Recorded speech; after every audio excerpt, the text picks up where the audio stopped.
तो आइए जो है क्वेश्चन देख लेते हैं हम लोग फटाफट। क्वेश्चन क्या, आप ध्यान से देखिएगा। क्वेश्चन है कि इफ़ क्या है, तो देखिए इंटीग्रेशन क्वेश्चन है। इंटी कह रहे हैं, ये हमारा 3D ज्योमेट्री का क्वेश्चन है। क्वेश्चन है इफ़ माड वेक्टर ए इक्वल टू √3 और mod vector B equal to and angle between A और बी के बीच का एंगल कितना दे रखा है, तो 60 डिग्री है। तो बताना है find the A dot B की वैल्यू क्या होगी। ठीक है, ये बताना है ए डॉट बी की वैल्यू। तो आप लोग देख ही रहे हैं कि हम लोग जो है लगातार जो है प्रीवियस इसके क्वेश्चन करते आ रहे हैं। ठीक है, तो आप लोग जो है एक बार हमारे चैनल को जो है लाइक सब्सक्राइब दोस्तों को शेयर कर दी, जिससे ज़्यादा से ज़्यादा वीडियो मैं आपको अपलोड कर पाऊँ, ज़्यादा से ज़्यादा कंटेंट को आपको दे पाऊँ। ठीक है, तो आइए हम लोग देखते हैं कि क्या कैसे करना है। तो देखिए सबसे पहले जो हम लोग का यहाँ पे सोल्यूशन होगा, तो यहाँ पे हम लोग सोल्यूशन में करेंगे क्या, सबसे पहले तो हम लोग A dot B equal formula लिखेंगे mod of A and mod of B, और यहाँ पे कॉस कितना होता है, थीटा हो जाता है। ठीक है ना, यहाँ कॉस कितना होगा, थीटा होगा। तो हम लोग क्या करेंगे, mod of A dot vector A dot vector B equal mod of A की वैल्यू आप देख रहे हैं कितना है, √3 है, और माड ऑफ बी की वैल्यू 2 है, और कास जो है यहाँ पे कितना एंगल 60 डिग्री दे रखा है। इसको जरा सॉल्व कर लीजिए आप, क्या हो मिल सकता है। तो हम लोग देखते हैं 2√3 इसको लिख देते हैं। कास 60 की वैल्यू कितनी होती है, और साइन 30 को होती है, साइन 30 को 1/2, तो इससे काट दिए, तो आप मिल गया √3। तो ए डॉट बी की जो वैल्यू मिलेगी वो √3 मिल जाएगी। यही वैल्यू निकालनी है।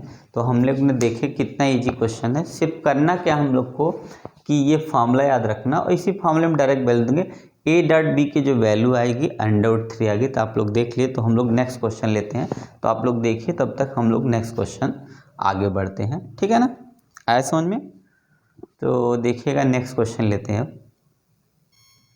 तो देखिए हमारा सेकंड क्वेश्चन क्या है, तो आप लोग ध्यान से देखिए। क्वेश्चन है हम लोग का find the projection of A on B.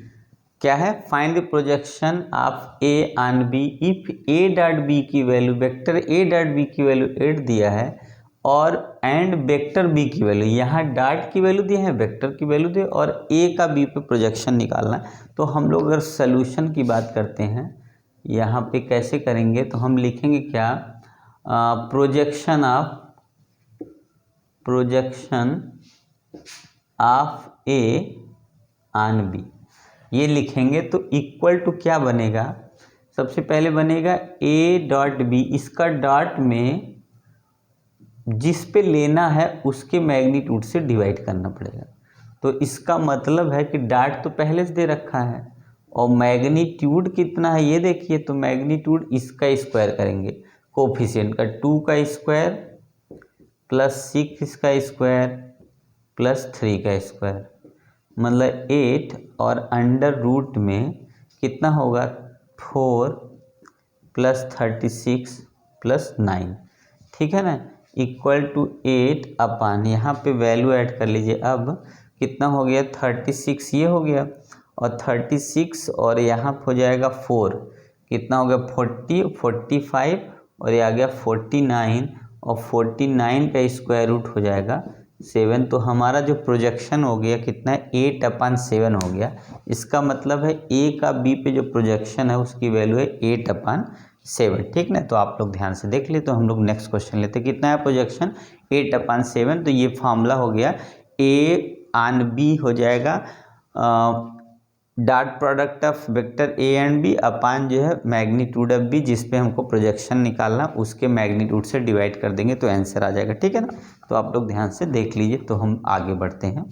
तो आइए हम लोग नेक्स्ट क्वेश्चन लेते हैं। तो देखिएगा, तो देखिए क्वेश्चन हमारा, what is the cosine angle which vector √2i plus j plus k make with y axis से कितना एंगल बनाएगा, कोसाइन एंगल y एक्सिस से कितना एंगल बनाएगा। तो यही हम लोग को बताना है। ठीक है ना, कितना से, तो y एंगल से। तो देखिएगा y या z से जिससे पूछना, हम लोग क्या करेंगे, लिखेंगे unit vector along vector A, unit vector निकालेंगे एलॉन्ग द वेक्टर ए के एलॉन्ग यूनिट वेक्टर जब निकाल लेंगे तो होगा क्या, वेक्टर ए अपान उसका मैग्नीट्यूड।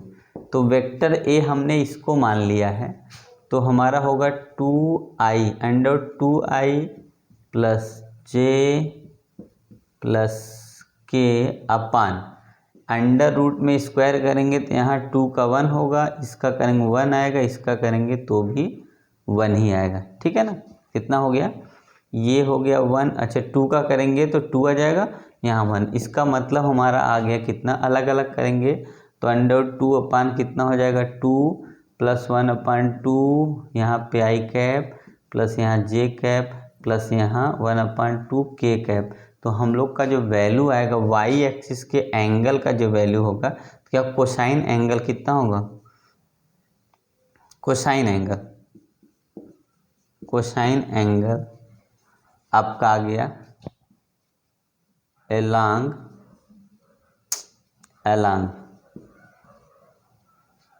अरे यार गड़बड़ा रहा है, एलॉन्ग कितना होगा